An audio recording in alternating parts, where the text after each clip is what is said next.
TK에서 바라보는 정치, TK가 바라는 정치. 대구 경북의 다양한 목소리를 펼치는 TK광장의 결투입니다. 자, 오늘은 도태우 변호사 나오셨습니다. 안녕하세요. 네, 안녕하십니까. 도태우입니다. 네. 그리고 민주당 강민구 최고위원 나오셨습니다. 안녕하세요. 네, 대구 민주당을 성장시켜 주셔야 대구가 발전합니다. 강민구입니다. 네, 여전히 인사 말씀도 해주셨고요. 자, 지금 아마 가장 관심사는 국민의힘 전당대회가 아니지 않을까요? 이제 닷새 앞으로 다가왔는데요.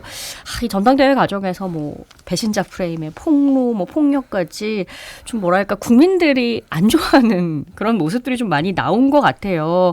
일단 두 분이 이런 상황 어떻게 보시는지 도태우 변호사님부터 얘기 좀 들어볼까요? 예, 우선 폭력 사태에 대해서는 네. 명백히 잘못된 것이고 지지자들 사이에서 일어난 일이라고 하더라도 후보들이 공동 선언 등을 통해서 재발 방지를 선언한다든가 네. 이렇게 했으면 좋지 않았을까 생각합니다.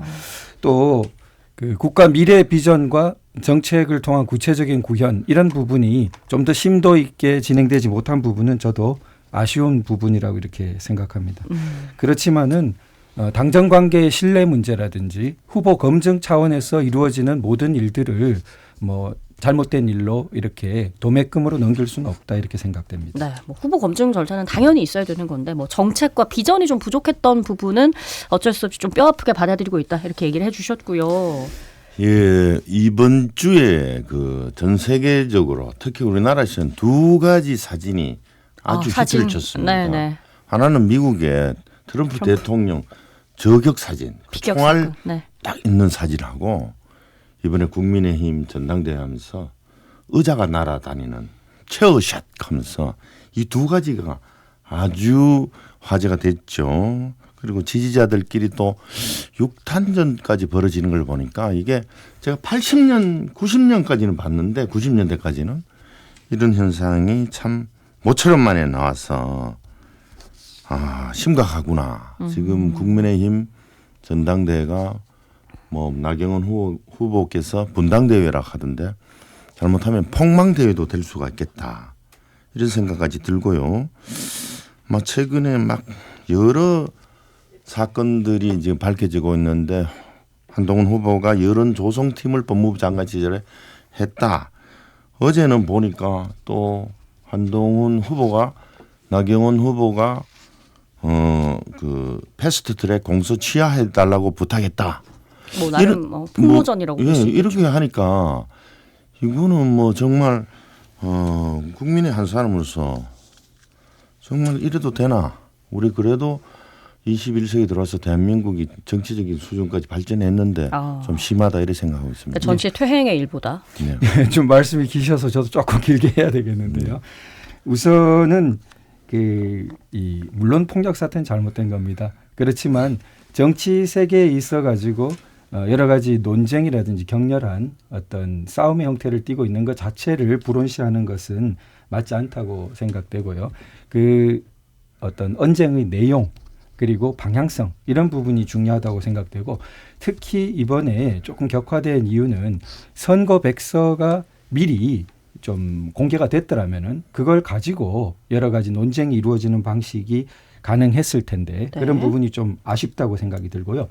여론조성팀이라고 표현해 주신 것은 상당히 좀 정확한 지적이라고 생각이 들어요. 이건 이제 댓글팀과는 다른 거거든요. 네. 그러니까 댓글팀이라는 것은 당사자가 인정한 바는 아직 없습니다. 그러나 여론조성팀이라는 부분은 자신이 거기에 참여했었다는 장예찬 전 최고위원 말이 있기 때문에 그런 부분은 상당히 이제 좀 수면 위로 많이 떠올랐다. 한동훈 후보의 여론조성팀 볼 수 있는데요. 이 공소 취소 문제는 또 다른 아주 중요한 문제입니다.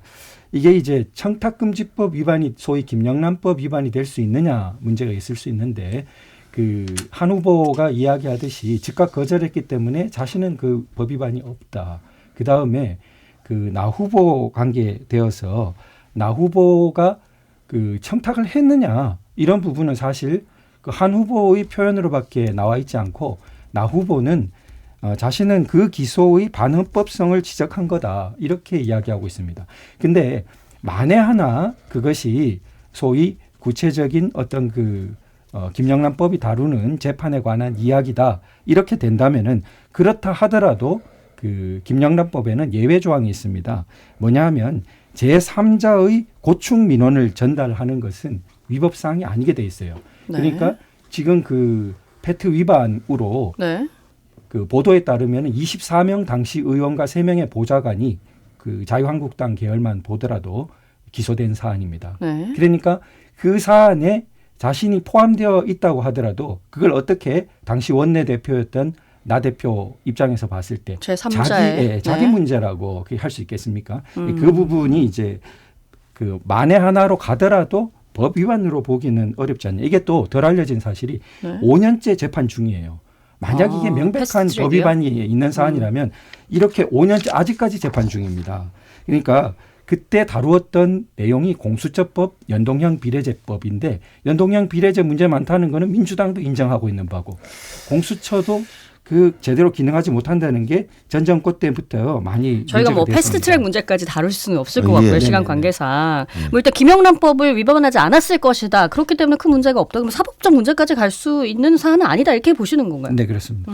아니 폭로를 하는 거는 대부분 정치인들은 다른 데에서 제보를 받거나 아니면 다른 언론에 보도가 있으면 그 의혹을 갖고 공격을 하는데 어제 한동훈 후보는 그게 자기한테 했다는 뜻은 자기가 둘만의 이야기를 소위 말하는 까는 거 아니에요.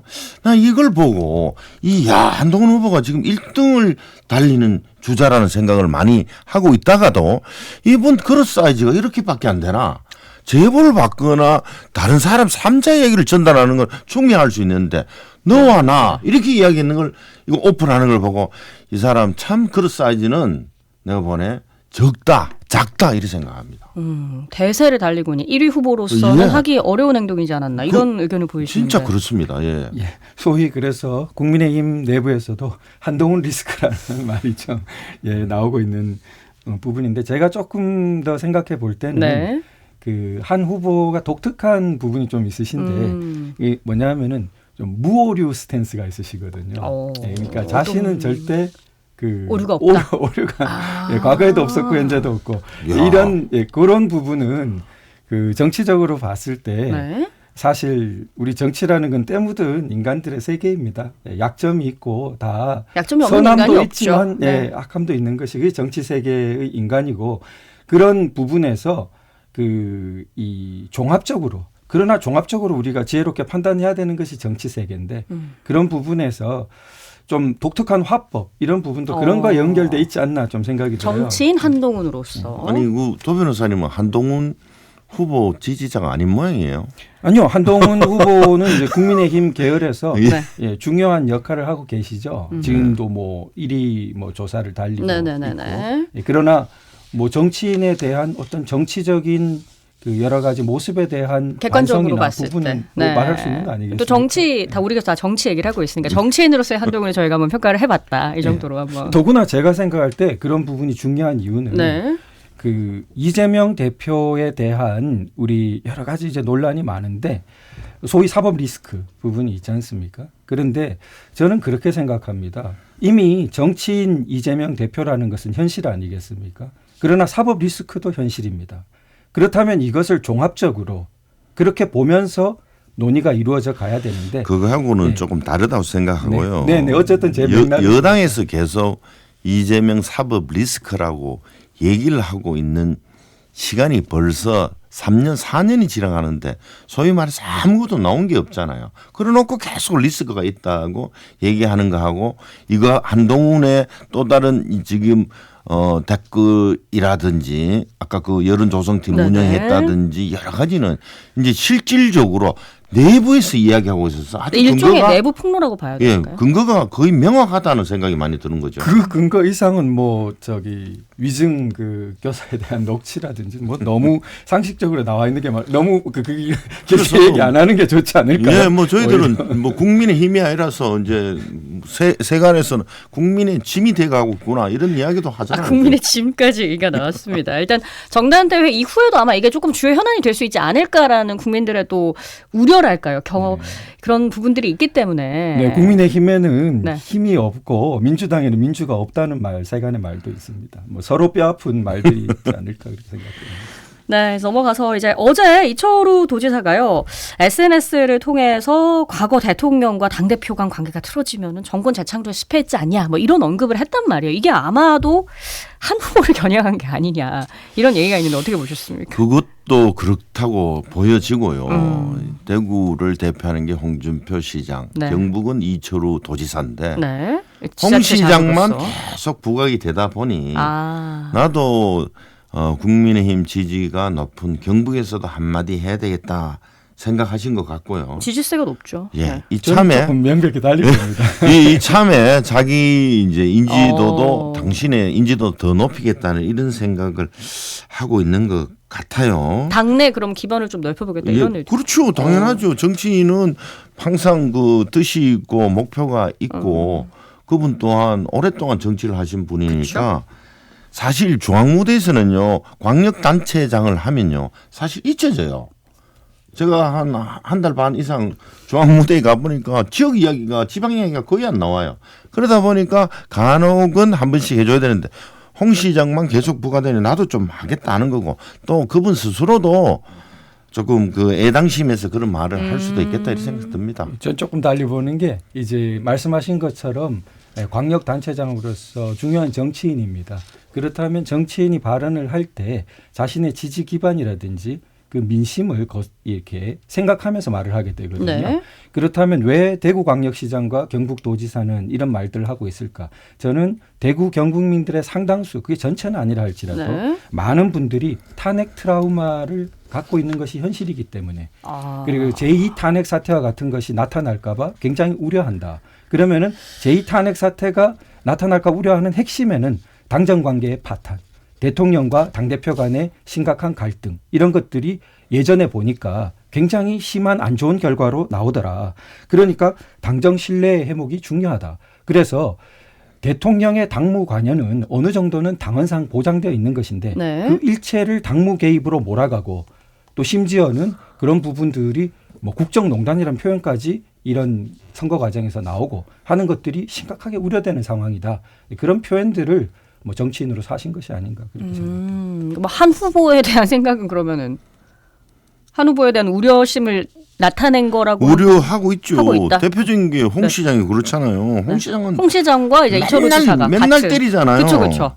그 이제 한동훈 후보가 당 대표가 되면 다음 대권에 자신의 기회가 없어진다고 생각하니까 연세 차이가 그렇게 많이 나도 계속 홍 시장과 때리잖아요. 이 지사가 같은. 근데 그건 이제 능지처참해야 된다고 하는 말까지 쓰더만요. 내가 보니까. 근데 개인적인 어떤 그런 부분이라기보다는 네. 제가 봤을 때는 우리 정치에 뭐 양당 큰 구도가 있고 큰 어떤 정치 흐름이 있지 않겠습니까? 그렇다면은 이철우 지사님이나 뭐 홍준표 시장이나 다 이쪽 소위 우파 보수 정치계에서는 뭐 원로급이라고 할 수. 그러니까 이 지사도 역시나 한 후보를 좀 견제를 하고 있다. 뭐 그렇다면은 견제라기보다는 제가 볼 때는 네. 그 보수 정치권을 우려하는 거죠. 보수 정치권의 미래를. 예, 그게 결국 뭐 TK 전체의 정치력의 미래를 걱정하는 것과 다르지 않고 그렇기 때문에 뭐 광역 단체장으로서 못할 말이 아니다. 그렇게. 그렇습니다. 일단 오늘 KBS TV 토론회가 있습니다. 아마 두 분도 관심이 많으실 텐데 이 내일 선거인 날 모바일 투표가 시작이 되고 일반 국민 여론조사는 이제 21일과 22일이란 말이에요. 당심이랑 민심 지금 후보들을 보면은 민심보다는 당심을 좀 겨냥한 게 아니냐 이런 말도 나오고 있거든요. 자 판세라던가 뭐 반전 카드에 대한 얘기 마지막으로 좀 마무리해 볼까요? 전당대회 관련해서. 뭐 아무래도 초기부터 의대한 이랬잖아요. 네. 그래서 뭐 또 최근 여론조사 보니까 나머지 세 사람 다 합쳐도 한동훈 후보 못 따라온다. 반전 없을 것이다. 근데 국힘 지지층에서는 한 후보가 또 과반을 넘는 거로 나오는데 네. 지금 원희룡 후보가 나경원 후보가 단일화한다 뭐 등등 이야기가 나오는데 네네네. 이거를 단일화할 것이냐라고 생각했을 때 저는 하면 뭐 한번 이 판세가 요동을 칠 확률은 있더라도 나경원하고 원희룡 후보 단일화 되냐 저는 되게 어렵다. 부정적으로 보시는군요. 어렵다 저는 뭐 생각해서. 몸값을 올려서 언제 단일화를 할 거냐 이 고민을 하고 있을 거라고 생각합니다. 근데 여기 더 짧게 이야기하면 네. 당선 후에 용산하고 갈등이 더 심해질 거다 한동훈 후보는. 그래서 더 우리 지금 그 야당에서는 윤석열 정권에 대해서 김건희 정권이라고 말까지 하고 있는데 여기에 대한 갈등은 더욱 심해져서 조기 레임덕도 생길 우려가 있다 이렇게 생각합니다. 네, 원래 뭐 어대안이란 말이 있었지만 그 레이스가 시작되면서 그런 부분이 불투명해진 것은 이미 오래되었고요. 그리고 그 기존에 당 선거를 보면은 여론조사로 잘 포착되지 않는 부분이 있습니다. 이게 당 선거의 굉장히 특징적인 네. 부분이에요. 원래 낮은 응답률 넘어서 당 선거 부분은 특히 그런 부분이 있고요. 네. 그래서 결과는 최종이 되기 전에는 알 수 없는 부분이 당연히 여긴 더 높다고 생각되고요. 그리고 특히 그 어젠가요 있었던 우리 그 나경원 후보의 그 공소 취소 그 파동은 상당히 그 한 후보에게는 네. 그 막판 변수로 큰 부분이었다.